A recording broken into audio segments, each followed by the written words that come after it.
Hello and welcome back to the couch. We saved you a seat. I'm Luke, and today we're reviewing Your Friendly Neighborhood Spider-Man, Episode 3, Secret Identity Crisis. All right, today we're going to be talking about this episode and what kind of happens, who are the players involved, and what new has happened to our friendly neighborhood Spider-Man. So, where we were left off is that Osborn knows the secret. He does. And Spider-Man is nervous about it. So let's start from the beginning. Peter is asked to dinner. He first apologizes to his friend Nico for everything and how rude he was to her, how he let things go, and of course she was gracious. I don't know how much longer that's going to last, but then Peter was asked to dinner with Norman, and Norman was nice about it and wanted to help Spider-Man. But he also revealed something that I thought was pretty interesting. I think he knew already. I think he knew. The elevator or the confined space, wherever he saw the suit and everything, I'm pretty sure that was just an opportunity because he knew he had footage. He knew it the entire time. Let's not get twisted about it. But what is cool is that this iteration of Norman Osborn is at least claiming that he wants to help Peter Parker. And he writes him a check, and of course, Peter's like, "Nah, I'm good." Um, I think I think that's sort of weird. Peter still gives him the "I need to do this on my own so I can protect the people I care about" thing, to a billionaire. And it's still a little entitled. That's probably the thing about this Spider-Man I think he's gonna have to figure out is he doesn't need to be anything other than himself. That's when he is his true self. So I'm pretty interested to see where this goes. Um, Next we have the two crooks. These crooks, I guess they're nameless, faceless. They never mention their names or whatever, but you know, they go to what does it say? Put the money in the dumpster, and they do, and the dumpster crawls off. Who could that be? I was initially getting some Dr. Octavius, Otto Octavius vibes, but that might just be another Osborn thing. So we'll see how that kind of goes.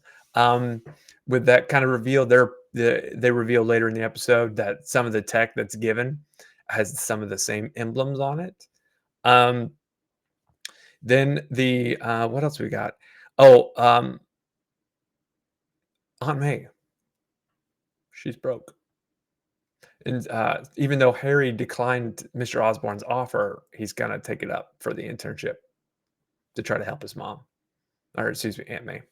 But the cool part about it is you've got Aunt May who's like trying to get rid of some of Uncle Ben's stuff, and Peter was able to grab Uncle Ben's camera, which is a cool moment. And he does use it later in the episode, which is a foreshadowing, obviously, because we know that Peter Parker makes his living, at least initially in his early 20s, shooting pictures of himself, which is hilarious. Um, and a standard in Spider-Man lore. So we have that. But Peter is initially offered some upgrades to his costume and to what happens. And of course, Peter's flattered, but he says no, blah, blah, blah, blah, blah.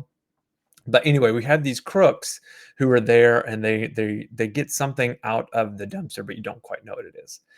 And then the next part about it, Peter's at school. And when Peter's at school, he's kind of, over and he's kind of going over in his head, should I or should I not, take Dr.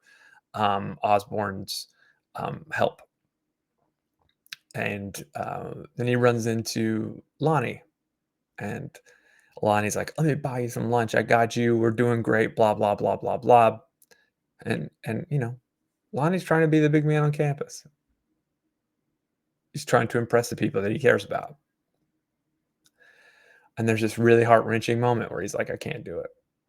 And I felt bad for Lonnie, honestly. Lonnie is like, I feel bad for Lonnie, honestly. But we move into the next kind of portion, and there's something that's happened with Lonnie's family, and he has to leave. So he leaves with old girl, the love interest of Peter, and They go back to Lonnie's house, and then you cut back to Peter. And while Lonnie goes back to the house, he's with his mother, and one of Lonnie's brothers is in a gang now, and he's vandalizing. Lonnie gets pissed, find out the brother left. Um, and we zoom back into where Peter is, and Peter hears about. Oh, and then we get to the crooks, and the crooks walk into a jewelry store, Bonnie and Clyde style, and they make that reference later, and they steal diamonds using this enhanced tech that they got from the money they gave to this random source, who I'm thinking it's Osborne, but it might not be Osborne, but it's probably Osborne. And so they get this random tech, and they steal all the diamonds inside the jewelry store. So immediately Peter's like on the bridge, on the Brooklyn Bridge, or he's hanging out on top of a building, and he's taking pictures, and he's reminiscing about Uncle Ben, and how lovely that is. And he decides to he hears it on the radio. He decides to swing into action. So he goes down there, and he starts battling with this Bonnie and Clyde duo. One of them has enhanced feet and running gear, and the other one has like enhanced gauntlets with like laser swords on them and whatnot. Um, and his he Spider-Man gets outmatched. He does. His webbing isn't quite good enough. Even though and his suit is just a pair of sweats and a sweatshirt, right? Um, and it all harkens back to when Osborn offered to help him, offered to increase all of his capabilities with his suit and capacities, and he just refused. And so you're left wondering, like, oh man, like, is Spider-Man going to take it? And so he ends up getting beat. I mean, he gets beaten round one, and then he gets kicked back. Meanwhile, you flash back to where Lonnie is, and Lonnie's in a gang household somewhere, trying to get his brother out of there, and he kind of embarrasses them. And then the gang leader shows up, and he's this big dude, big dude, and he's talking to Lonnie. He's like, Lonnie, you're not getting out of here. He's not getting out of here the same way he came in. No one just leaves. It's a pretty scary moment, to be honest with you. I would probably have I would have probably had a problem. I would have maybe been really scared. And so Lonnie decides to and then we zoom back to the fight. And uh Dr. Osborne has hijacked the earpiece, I guess, in Peter's suit through the satellites, and they're communicating together. And so Mr. Osborne gives him some helpful hints on how he can fight this person, which seems like he knows more than he should, but it's okay. I guess it's good foreshadowing, maybe. And Peter figures out how to beat them. But what we do know for certain, which I think is interesting, is that Peter's spider sense doesn't work. He doesn't get the tingling or whatever they call it, but the spider sense doesn't. It doesn't work. I'm interested to see how they work with that, because that's like probably his best superpower is the spider sense. Like, he can like dodge bullets, and he can save people, and he's already got the enhancements from the agility, the speed, the strength, the flexibility, the wall crawling, all of that stuff. But he doesn't have the spider sense. So I'm interested to see if that's a MacGuffin in the show that they play into later on, because that's super important stuff. He's incredibly powerful with the spider sense. So he does, with the help of Norman, defeat these spiders. Excuse me, these spiders. This duo, and this duo is complete, and they're defeated. Meanwhile, back at the gang hideout, very comic booky, Lonnie has decided to take the place of his younger brother in the gang, which sucks. That actually broke my heart. I like Lonnie a lot. Lonnie is probably my favorite character in the show, and it sucks. And I don't want Lonnie to be the person that he's gonna become. It makes me sad. But we do see some few cool things, and so we'll wrap this up with a few cool things. One, we do see the Matrix pose.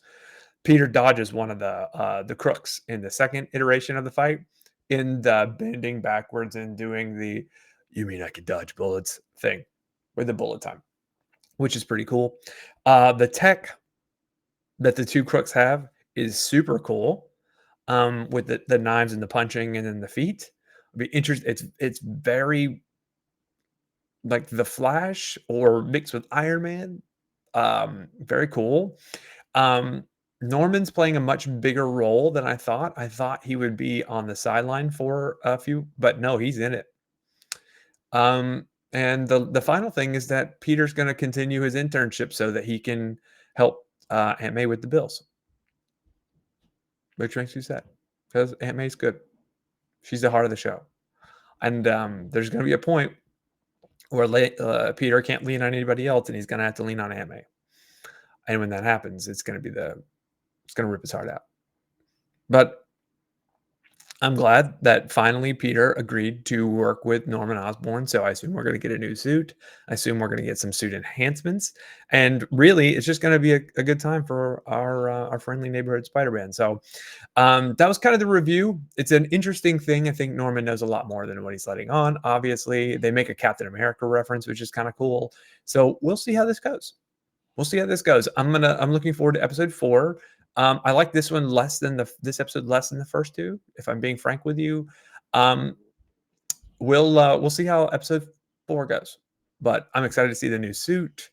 I'm excited to see what happens with Lonnie and the gang, and I'm excited to see what happens with our friendly neighborhood Spider-Man. So make sure to like and subscribe. Do all that. Share with your friends, and feel free to comment. I'm super wondering what everyone else thinks of the show because I'm enjoying it so far. Episode 3 not as good as the first two, but I'm enjoying it so far. Anyway, take care. Have a good one.